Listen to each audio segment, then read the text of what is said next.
saber identificar suas emoções, expressar seus sentimentos, entender as reações das outras pessoas.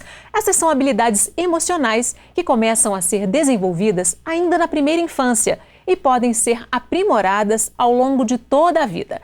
Um aprendizado que possibilita melhores escolhas, formas mais saudáveis de lidar com os problemas e de se relacionar com o mundo. Educação emocional. Esse é o tema em questão no programa de hoje. Nosso convidado é o psicólogo José Daniel Mendes Barcelos, ele que é professor da FMP Fase. Muito bem-vindo, obrigada pela participação. Obrigado, Fátima, pelo convite, é um prazer estar aqui com você. Quando a gente fala de educação emocional, remete a um conceito criado lá na década de 1980, né, de inteligência emocional. Qual é a diferença entre a inteligência dita racional e a emocional? Esse é um conceito que o Goleman, né, cria na década de 80, a partir de uma ideia, né, que se priorizou em todo o século XIX, XX, na modernidade particularmente, né, a ideia do QI, coeficiente de inteligência, né, que o QI seria então um diferencial entre as pessoas. Pessoas que tivessem um maior QI teriam mais probabilidades e chances de sucesso na carreira, na vida, etc, etc. Isso perdurou, essa ideia, né, avançou aí nos últimos 2 séculos, né? E aí a gente teve com o Goleman uma quebra de paradigma. Essa ideia foi desconstruída à medida que ele fez uma pesquisa lá em Harvard, né, que é a instituição que ele ensinava à época, e aí ele conseguiu, ele acompanhou estudantes, né, dele durante um determinado período, que se chama pesquisa de longevidade, né, eles acompanham, e aí ele começou a perceber que não necessariamente aquelas pessoas que tinham um maior QI, o coeficiente de inteligência, alcançavam os postos mais elevados em grandes empresas, dentro de instituições governamentais, etc. Então ele começou a perceber que não era só o QI que levava as pessoas a obterem sucesso, que seria então esse outro elemento, além do coeficiente de inteligência, que poderia possibilitar as pessoas obter sucesso. E aí ele chega então a essa conclusão, né, e quebra esse paradigma, apontando então que as emoções produzem um efeito, né, nas pessoas, né, de permanência, de conseguir obter sucesso nas relações, no trabalho e na vida. Ele até dizia, né, que para conseguir um emprego, a inteligência racional é fundamental, mas para se manter no emprego, a emocional é imprescindível, né? Exatamente. No início da minha carreira, né, eu sou psicólogo, né, então no início da minha carreira eu me lembro que eu comecei no estágio ainda, era muito comum a gente aplicar testes de inteligência em todos os candidatos, né? Qualquer candidato de qualquer nível ocupacional dentro das organizações, a gente aplicava testes para ver se o sujeito tinha ou não. E a gente não tinha esse discernimento ainda à época de que determinadas profissões, é claro que exigem um coeficiente de inteligência racional, matemático, lógico, maior, porque elas trabalham com habilidades, né, e com raciocínios dessa espécie.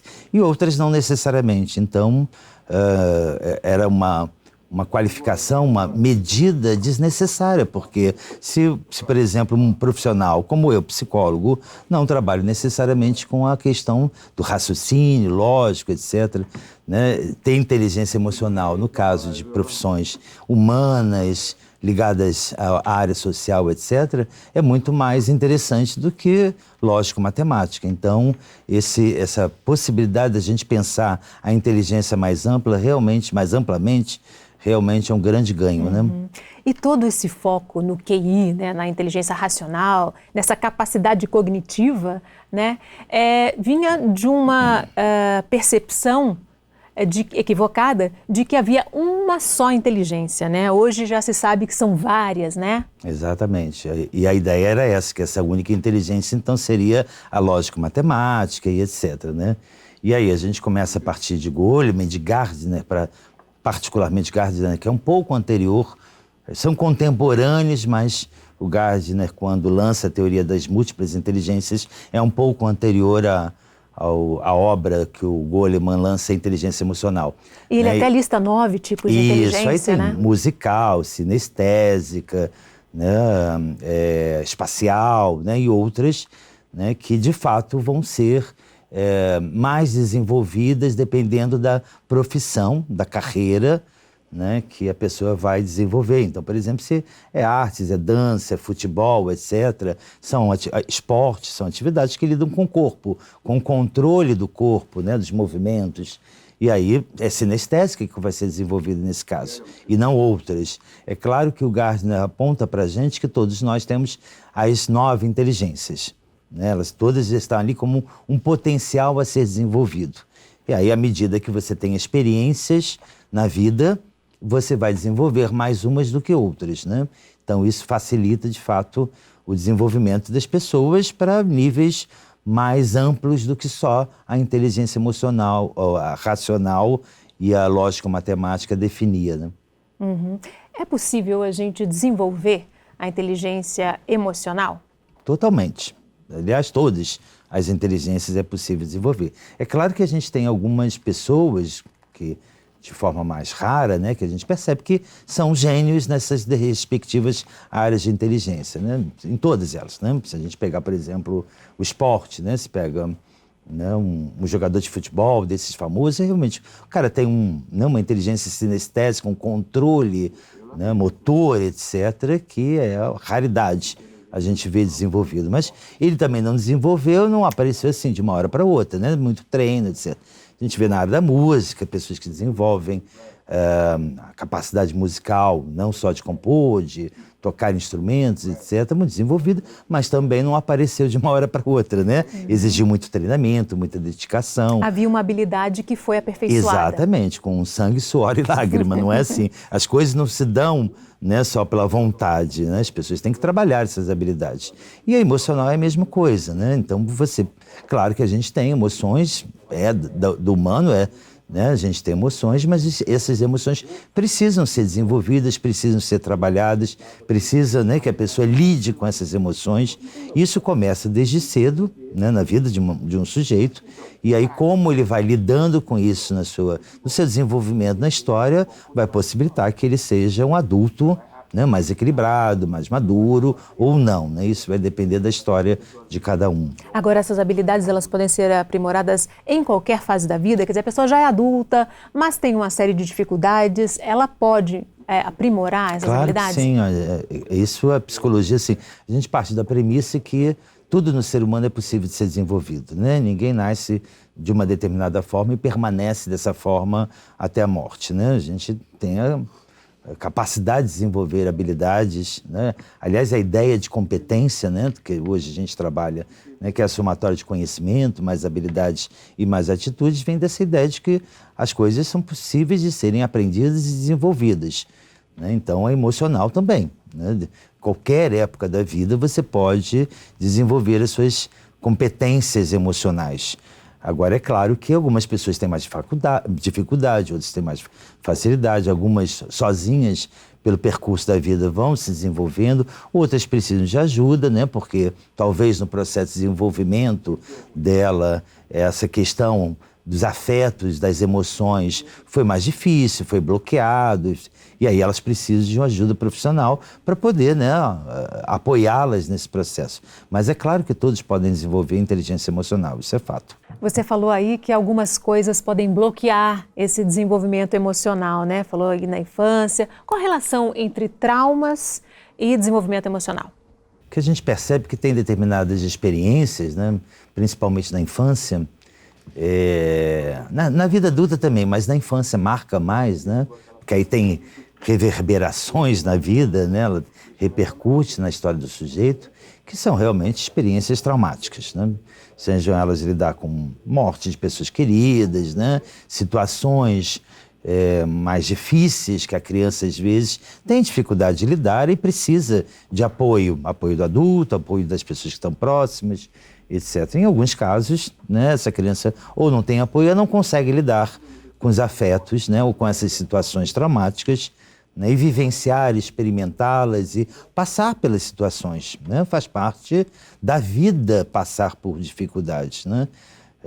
E essa aprendizagem na infância vai favorecer ou não que esse sujeito, quando chega à vida, né, adolescência e adulta, a fase adulta, ele consiga lidar com as dificuldades da vida, né? Todos temos dificuldades, a vida produz dificuldades. Então, uma pessoa que vem com isso preparado da infância, ela tem mais recursos internos, psicológicos e emocionais para lidar com as outras situações traumáticas e difíceis que todos nós vamos passar em qualquer, né, momento da vida, né, que a gente é passível de passar em qualquer momento da vida. Então, os traumas precisam ser elaborados.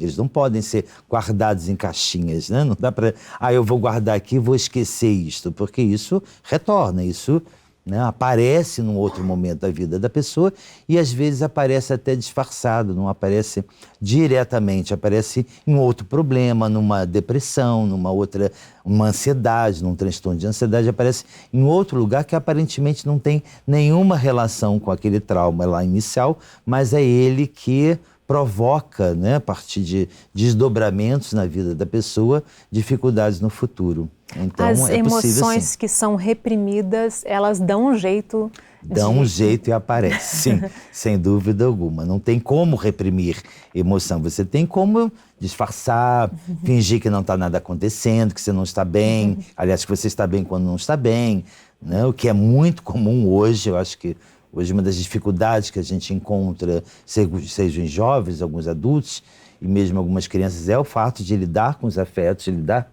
com as dificuldades da vida e o que isso produz de afetos, né? E aí isso repercute em outro momento. Então, não dá para reprimir emoções. A gente reprime até outras coisas, mas as emoções, elas transbordam na gente, né? Somos animais emocionais, né? A melhor forma seria aprender a identificar e canalizar essas emoções, não é isso? E trabalhar, e lidar com as situações, né? E criar recursos, né, internos e externos, com apoio de fora, né, para lidar com as situações difíceis, para lidar com esses afetos, para poder desenvolver esses recursos. À medida que eu tenho recursos, que você tem recursos, nas outras situações difíceis, semelhantes a essas, você vai ter, né, um repertório para buscar, né, elementos, então, que possa novamente responder às situações difíceis da vida. Então, essa aprendizagem que é necessária. E que aí talvez algumas pessoas conseguem melhor, outras não conseguem, né?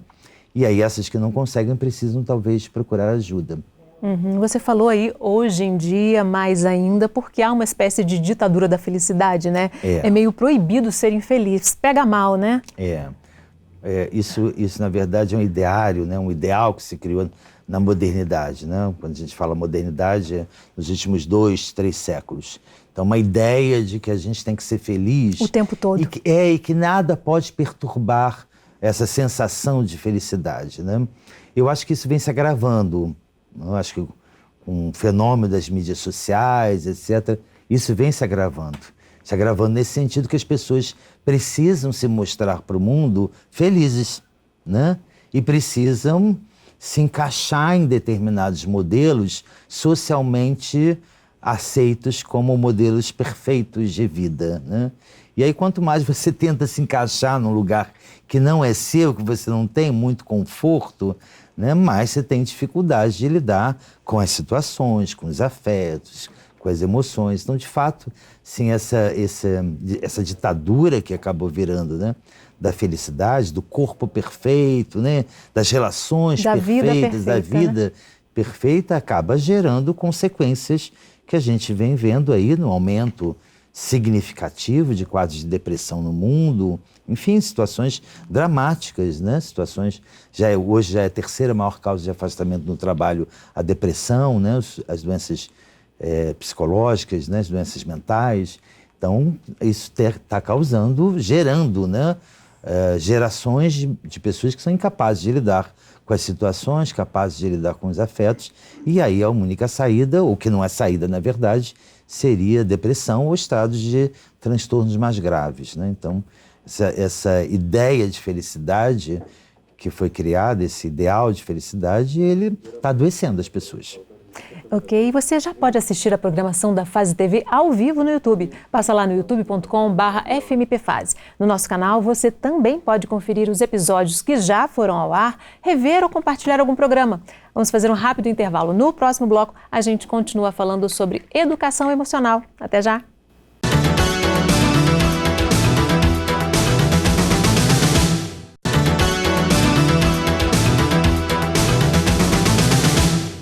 O Em Questão está de volta falando sobre educação emocional. Nosso convidado é o psicólogo José Daniel Mendes Barcelos, ele que é professor da FMPFase. A gente terminou outro bloco falando um pouquinho das crianças, né? De que às vezes alguns traumas acabam dificultando o desenvolvimento emocional. Como é que a gente pode perceber, os pais, enfim, quem lida com a criança, que aquela criança está tendo um pouquinho de dificuldade nesse desenvolvimento? Hoje é muito difícil, né? A gente tem recebido muitas queixas, né? Porque essa vida agitada, moderna, né? Que a gente estava falando no bloco anterior, né? Onde os pais estão ali o tempo inteiro também trabalhando, lidando com as dificuldades da vida, né? E etc. Tendo que honrar com seus compromissos. Então, essa relação, pais e filhos, ficou um pouco comprometida no tempo, na qualidade do tempo, na verdade. Porque não é o tempo, enfim, não é quantas horas eu fico, mas é a qualidade do tempo que se fica com as crianças e com esses filhos adolescentes, né? Então, isso está muito comprometido, essa comunicação, né? E aí isso implica numa incapacidade de perceber o outro, que também, por sua vez, pode ter a ver com essa dificuldade também dos pais de se perceber a si próprios e perceber os afetos, né? Que aí ele não consegue fazer leitura do afeto do outro, né? Isso é fundamental para ter até alguma empatia ali, né? Então, o fato de estar junto hoje, né, na contemporaneidade, não significa que você está ali se relacionando, né? A gente vê cenas e mais cenas das pessoas em cotidiano, em situações sociais ali, né, em grupo, e estão conectadas, isoladas, né? Às vezes estão se comunicando pela mídia social e não ali olho no olho. Então, de fato, isso dificulta um pouco a percepção se a criança, se o jovem está passando por alguma dificuldade. Então, essa proximidade é fundamental, né? Essa proximidade nesse sentido, né? de estar na relação, né? De estar próximo ali, né? De viver cotidianamente o que é possível dentro da realidade de cada um, claro. A gente sabe que trabalho, demandas, estudo, né? Isso tudo compromete muito nosso tempo, mas quando está junto. Prestar, né? atenção de fato, está junto, né? ali, né? Está em foco, né? Outro dia eu estava falando isso com os alunos, né? Em relação aos nossos pacientes, porque eu também estava brincando com isso na sala, assim. Esses jovens, né? Eles estão muito ali, perderam a concentração, perderam a capacidade de focar nas coisas, né? Quando a gente está no consultório, a gente tem que estar ali com o paciente, olhando para ele e, né, receptivo a ele. Não dá para 15 minutos com o paciente pegar o celular e responder, né? Então, é essa qualidade, né, que a gente tem que talvez voltar a treinar, né? Abandonar um pouquinho o celular, abandonar um pouquinho a TV correria, ou qualquer coisa, e à medida que está ali, né, estar ali presente, né? Eu acho que esse é um caminho, né? Um caminho que tem que ser percorrido de novo, já que de alguma forma parece que, né, a gente esqueceu, né? E eu acho que trabalhar os seus próprios afetos também, né? Muito a criança, Fátima, percebe que os pais não estão bem e refletem isso, de alguma forma, né? Em psicologia da família, enfim, né? Em sistêmica, que a gente fala, né? Que é um tipo de tratamento que trata a família, né? Um sistema que trata a família. Eles falam muito que a criança, a adolescente, muitas vezes se torna o sintoma da família. A família não está bem, né? De alguma forma o casal não está bem, a vida de casamento não está bem, etc.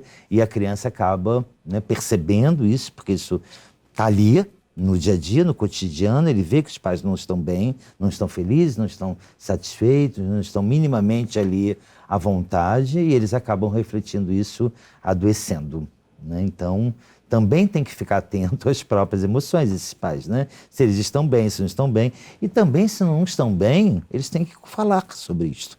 Falar, inclusive, para os filhos. Olha, hoje eu não estou bem. Hoje eu quero ficar sozinho. Hoje eu não passei por situação difícil no trabalho, estou meio chateado, enfim, né? Ele também tem que expressar as suas emoções para que o filho ou a filha perceba, né, de que ali há legitimidade, há verdade, há, né, um respeito ao afeto e que o pai e a mãe também aceitam não estar bem, né? Porque senão vira aquela coisa, eu tenho que estar bem o tempo inteiro. Como assim? É impossível alguém estar bem o tempo inteiro, né? Todos os dias, todas as horas, né? Enfim, isso eu acho que é uma coisa que a gente precisa desenvolver melhor agora. Uhum. E muitas vezes os pais acabam reprimindo a emoção dos filhos, né? E, enquanto que a melhor forma é não julgar essa emoção, né? Porque a emoção, toda emoção é legítima, né? Eu queria que você falasse um pouquinho sobre isso, explicar. A gente sabe que socialmente, né, isso já foi mais problemático. Hoje até, né, o afeto é um pouco mais bem aceito. Mas mais problemático ainda para os homens, né? Então, de fato, os homens sofreram uma educação, né, uma cultura, né, onde não podiam mostrar afeto. Isso, de fato, causa muito problema. Tá? Há pesquisas que indicam que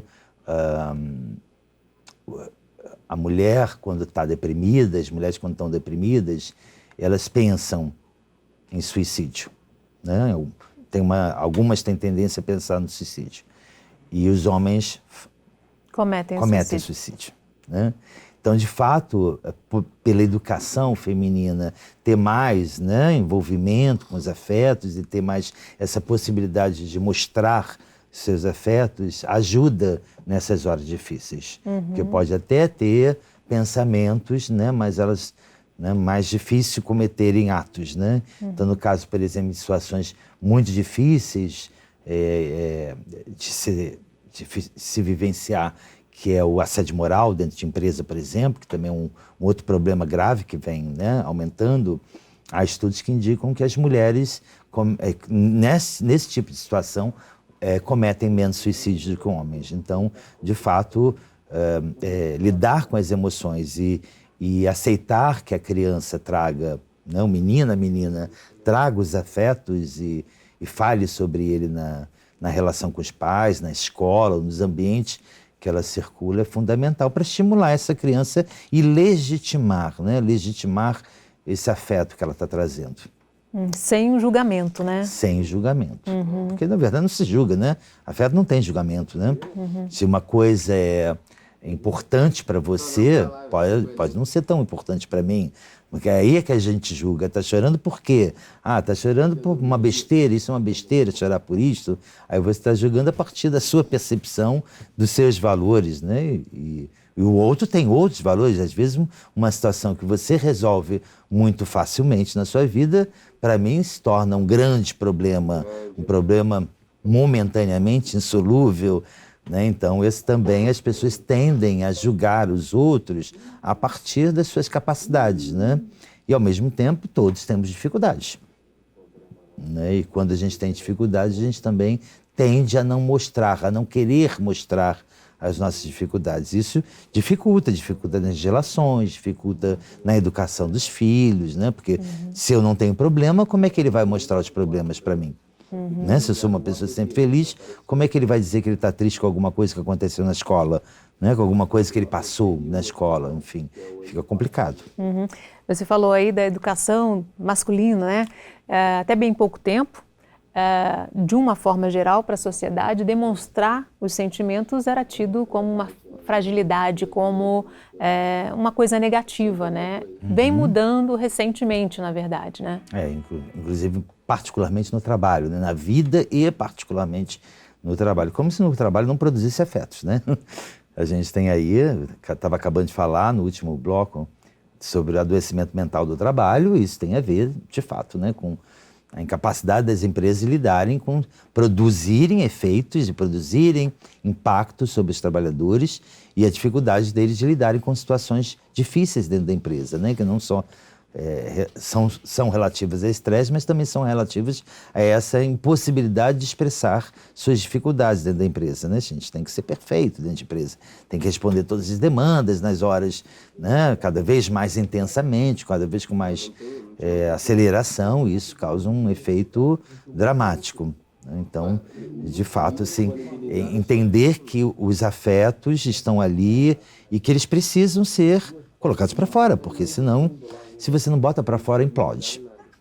O resultado é esse, vai implodir de alguma forma. É claro que isso implode de forma diferente, cada um produz um sintoma diferente. Alguns produzem sintomas do corpo, né, os sintomas psicossomáticos, outros produzem sintomas mentais, ou seja, os transtornos e as doenças mentais, mas ele vai aparecer, isso é fato.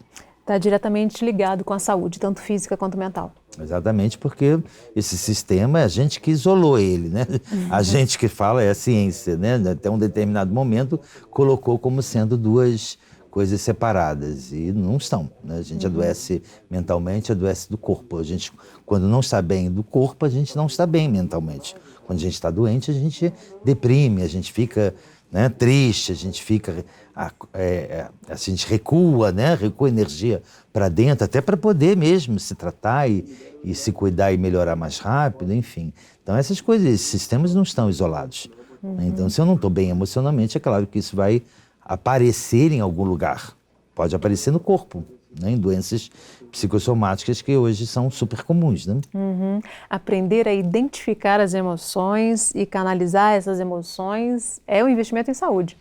Ah, sem dúvida. Quanto mais próximo dos seus afetos, das suas emoções, quanto mais você percebe eles, mais saudável você está, porque aí mais transparente você está nas relações, mais, né, leve você está nas relações e mais empático também com os outros, né? Porque isso também é uma característica fundamental, seja no próprio conceito de inteligência emocional, seja na própria vida, né? A gente não somos seres que vivemos coletivamente. Então a gente precisa viver com o outro. Né? Não há felicidade. A gente quer alguma felicidade, se alguma felicidade é possível, não é sozinho, né? Não é isoladamente, então é com o outro. E essa capacidade de perceber os próprios afetos ajuda nas relações, como perceber também os afetos dos outros, né? Como é que eles estão, como é que eles chegam, né? E a gente consegue, né? A gente consegue, em geral, a gente consegue com as pessoas muito próximas, mais íntimas, né? Por que a gente, essa característica que a gente conseguia ou consegue muitas vezes, em algumas situações ficam mais difíceis, né, de perceber, como por exemplo a gente estava falando dos filhos, etc. Fica difícil perceber porque às vezes não está percebendo seu próprio afeto. Você falou aí da empatia, né? Vamos aproveitar então para falar dessas competências, digamos assim, que estão ligadas ao desenvolvimento emocional. Tem o autoconhecimento, tem a empatia, tem a questão social, né? A comunicação. Bom, a empatia a gente acabou de falar, então, quanto ela é fundamental, não só para o sujeito entender seus próprios afetos, mas entender os seus afetos dos outros. E isso diminui significativamente os conflitos, né? Os conflitos de relacionamento, né? Aí em todos os níveis, parentais, amigos, trabalho, né? Que geram muitos conflitos de relação, etc. Então, a empatia é fundamental, né? A capacidade de olhar para o outro e ser empático, né? Ver sofrimento no outro e se colocar no lugar do outro, né? Porque assim, posso olhar para o outro, como a gente muitas situações faz, e não se identificar, né? Empatia implica numa certa identificação. Não é que eu sou igual ao outro, mas o que o outro passa, ou seja, situações difíceis, situações dramáticas da vida, e eu também já passei, né? Ou posso vir a passar, né? Então essa é a ideia, né? Empatia tem a ver com identificação, com a capacidade de olhar para um outro e ver nesse outro afetos que me são próprios também, que eu sinto, né? A questão do autoconhecimento, né?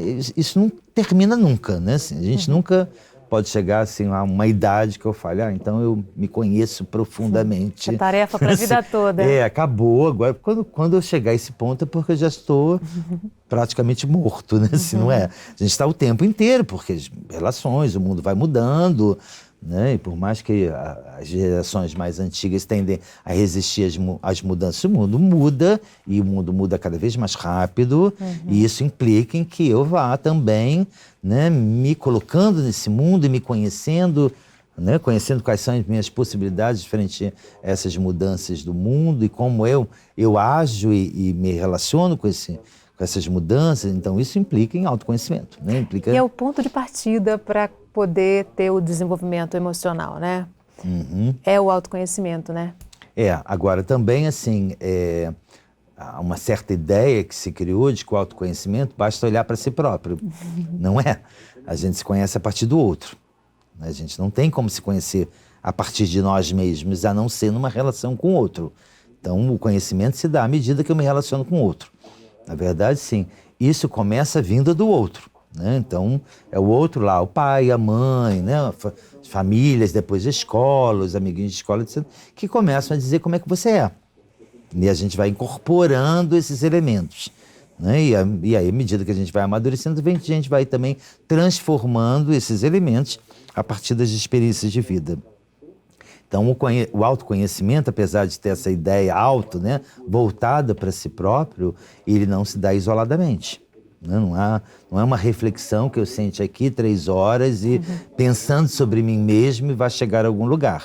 Até porque nesse relacionamento com o outro, você vai conhecendo facetas de você mesmo, né? Exatamente. Suas reações, exatamente. Né? Como é que eu reajo, o que eu sinto em determinadas situações, com determinados tipos de pessoas, etc, etc. Essa coisa, por exemplo, da empatia, da antipatia, né, que é muito comum na experiência humana, uma experiência normal, né, da gente olhar, às vezes, para determinadas pessoas e ser simpático a elas, ou seja, eu gostar. Não sei o que tem aquela pessoa que eu gostei dela. E o contrário também é verdadeiro. Não sei o que eu não fui com a cara daquela pessoa, meu santo não bateu, né? Em geral, isso tem a ver com você, não tem a ver com o outro, né?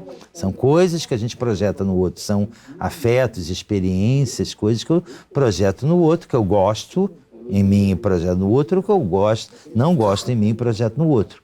Né? E muitas vezes a gente não dá nem chance para conhecer o outro. A gente já vai, né, com esses afetos a priori, que é empatia e antipatia. E é uma imagem prévia que a gente faz do outro, né? Do outro. Não é necessariamente o que o outro é. Não é, e não é mesmo. E a gente não dá nem oportunidade de ele falar às vezes, né? Então, isso que tem a ver com autoconhecimento, né? Assim, é entender talvez que é passível disso acontecer. E quando isso acontece, recuar. Em vez de se afastar, é recuar para ver de fato quem é esse outro, para permitir que este outro se revele e você talvez mude de opinião. Então, às vezes não muda, mas pelo menos conheça, dê oportunidade. Então, e descubra mais sobre você mesmo, né? Descubra mais sobre você, descubra mais sobre o outro e aí, quem sabe, tem menos conflitos, as relações, né? Ok. E você também pode acompanhar a Fase TV na internet, quando e onde você estiver. E agora também com a programação ao vivo, hein? O endereço está aí na sua tela, youtube.com/FMPFase. Faça a sua inscrição e receba os alertas dos novos episódios. Vamos fazer mais um rápido intervalo. No próximo bloco, a gente continua falando sobre educação emocional. O Em Questão volta em instantes. Até já!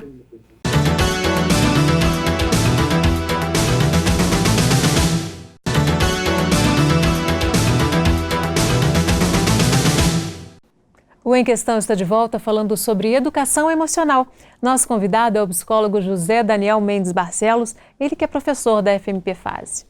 A psicóloga Susan David, da Faculdade de Medicina de Harvard, disse que existe um problema hoje que está gerando uma série de efeitos, que é o fato das pessoas não quererem de fato sentir emoções que elas consideram negativas, né? Não querer lidar com decepção, com fracasso.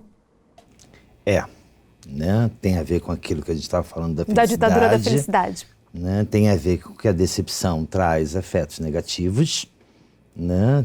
Afetos difíceis, negativos no sentido de difíceis de serem trabalhados pela pessoa, né? E aí fica difícil, porque a vida também tem algumas decepções, né? Tem todas as áreas da vida, né? Então fica difícil porque não quer lidar com os afetos, principalmente os afetos negativos, né?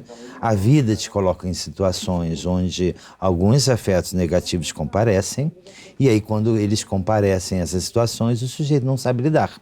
Ele paralisa, ou ele cria uma fobia, ele cria um transtorno de ansiedade, né? Ele cria um pânico, né? Então fica de fato difícil, né? A vida se torna mais difícil nesse caso, né? Então, lidar com esses afetos, não tem como escapar deles, né? Não tem como fugir. E aí a autora, nesse sentido, ela está correta, né? Tem uma tendência nossa hoje, na contemporaneidade, a gente não tentar evitar a dor, né? De tentar evitar qualquer tipo de experiência que aponte para algum sofrimento, né? Por exemplo, essa questão que hoje é muito importante da estética, né? Da juventude, né? De não deixar mostrar nenhum traço pode aparecer do envelhecimento, porque o envelhecimento coloca questões para todos nós, né? Questões da vida, da morte, que são questões que desde os gregos se fala, né? Se a gente pensar aí na sociedade ocidental, não estou nem indo para a sociedade oriental, que é mais antiga, mas são questões que comparecem à vida de todos nós. E a gente, em determinado momento da nossa história, a gente tem que olhar para isto, seja através dos nossos pais, que, né, vão envelhecendo, seja através de nós mesmos, né? Então, não querer lidar com esses afetos mais difíceis geram pessoas que não conseguem lidar com situações frustrantes. E aí, a vida produz situações frustrantes. Por mais que, claro, que a gente não goste, né? Mas a vida produz, porque a gente depende do outro, depende, né? Numa relação, por exemplo, né? Não faço uma relação sozinho, eu tenho um outro com vontades, com características diferentes de mim, né? Que tem desejos diferentes, etc, etc. Né? Então, esse ajuste fica complicado. E não dá para viver 100% feliz, né? A frustração, ela faz parte do caminho, né? Essas dificuldades fazem parte do caminho, né? Do caminho de amadurecimento. E aí talvez, né, a gente consiga sofrer menos quando a vida coloca esses limites, né? Sejam limites mesmo da vida, do envelhecimento, de doenças, né? De limitações do corpo mesmo, né? Quando a gente vai envelhecendo, a gente vai ficando mais, né? O corpo vai respondendo a um certo limite, né? A gente vê isso, por exemplo, em áreas, né, como que exigem demais do corpo, esportes de alto impacto, né, que exigem, por exemplo, o sujeito se aposenta lá com 30, 35, 40 anos, um jogador de futebol, né, um bailarino, né, alguém que expõe ali o corpo intensamente a um esforço e a uma doutrina, acabam tendo que se aposentar mais cedo. Por quê? Porque o corpo, né, não responde. E esse sujeito tem que lidar com isso, ele tem que produzir outra coisa a partir dali, ele tem que se reinventar. Se reinventar, exatamente. A gente vê isso muito nessas profissões que se aposentam muito cedo, né? O sujeito tem que se reinventar, ele vai lá, sei lá, ele vai montar lá um restaurante, ele vai fazer... Eu conheço, inclusive, alguns alunos que vão fazer educação física, eram de esporte, né? De alta... Vão ser professores, vão passar experiência. Vão ser professores, exatamente. Muitos vão, sei lá, os mais famosos vão para a televisão para fazer comentário de jogo, né? Ou de esporte, enfim, eles se reinventam. Porque se não reinventa, o sujeito deprime. Porque ele tem uma vida construída a partir de um trabalho, de uma profissão, de um reconhecimento social que lhe dá valor. De repente, aos 30, 40 anos, tiram isso dele, ele vai fazer o quê?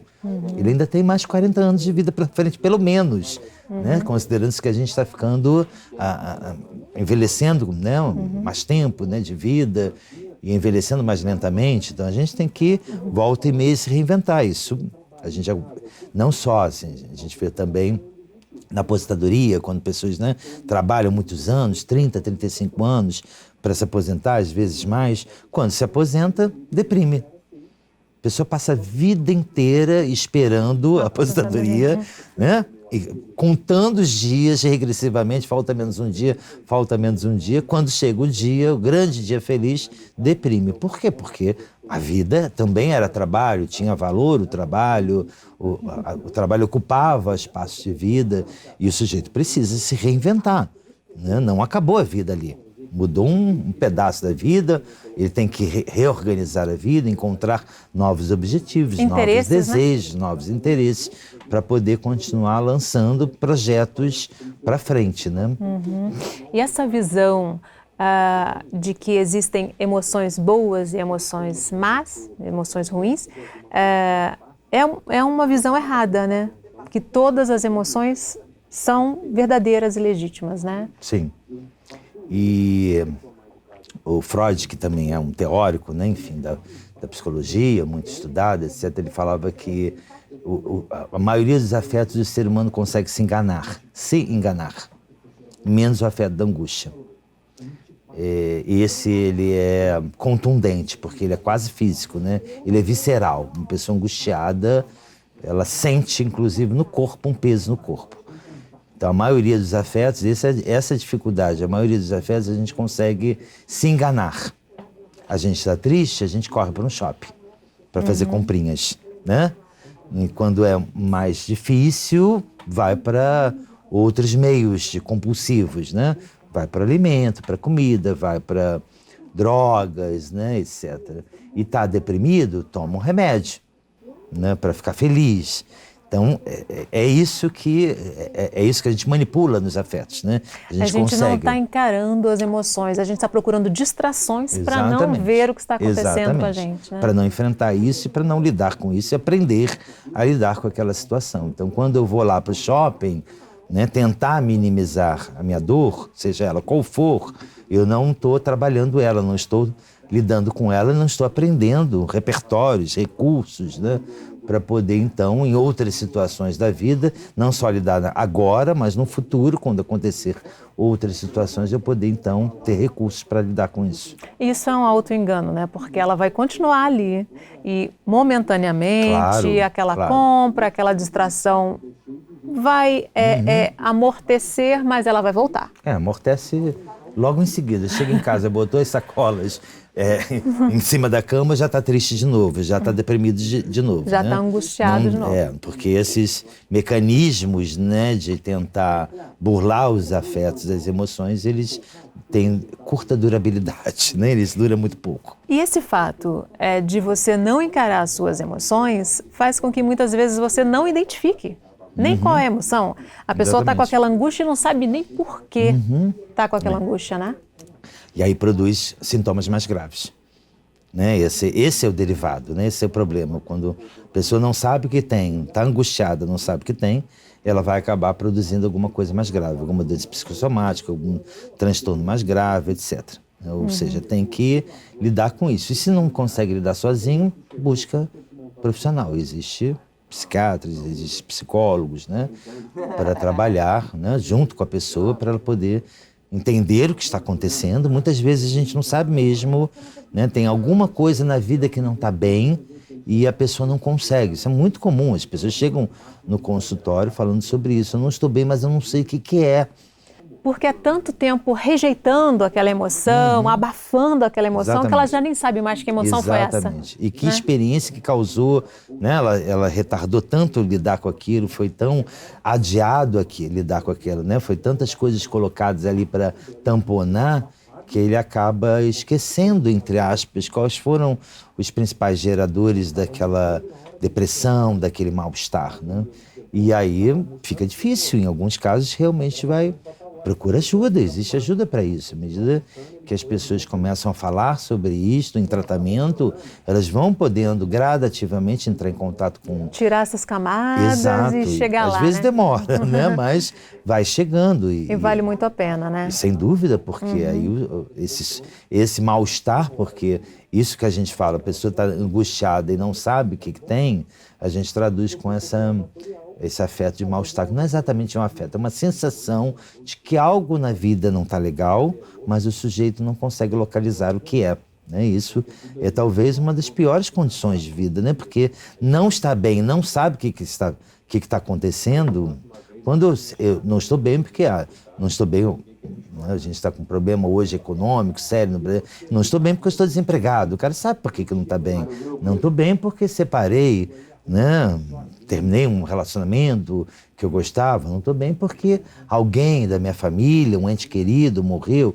Quando a gente localiza esse não estar bem, a gente tem um pouco mais como lidar com aquilo, né? Eu sei o que está acontecendo, de repente é um tempo, eu preciso de um tempo, eu preciso de amadurecer isso, preciso do luto, no caso de morte, de perda, eu preciso ficar triste um tempo. Preciso natural, me recolher um tempo para elaborar essa perda. Né? E à medida que ela elabora, a gente vai voltando gradativamente à vida. né? Não é assim, eu estou bem, choro hoje, amanhã já estou na balada, amanhã já estou no churrasco, como se nada tivesse acontecido. Não, pode até ir para o churrasco. A gente não está falando que as pessoas vão parar de fazer as coisas, mas vai para o churrasco sabendo que está triste, né? Que vai ali ocupar um tempo, porque também ficar em casa às vezes fica difícil, mas sabendo que está triste, não negando que está triste. Eu já tive entrevistados aqui que falaram que os ambientes de trabalho hoje em dia estão provocando doenças em muitos casos, né? Como tornar um ambiente de trabalho mais acolhedor?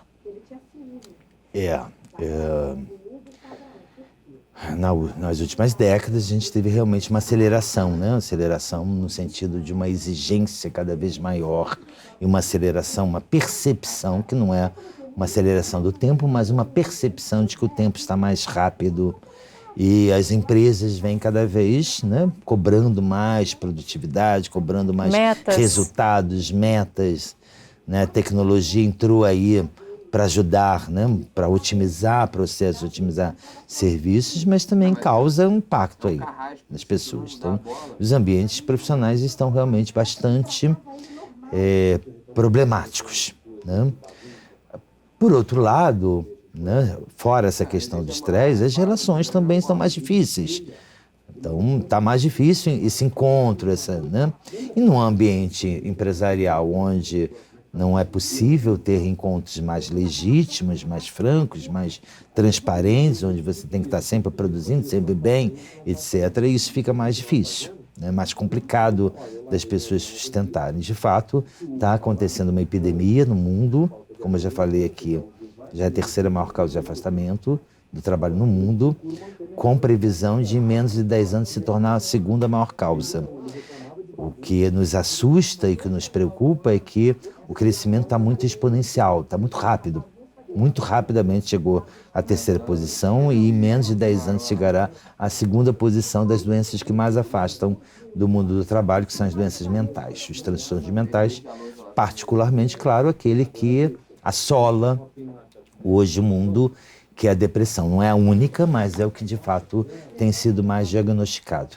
Então o trabalho vem produzindo muitos efeitos, né?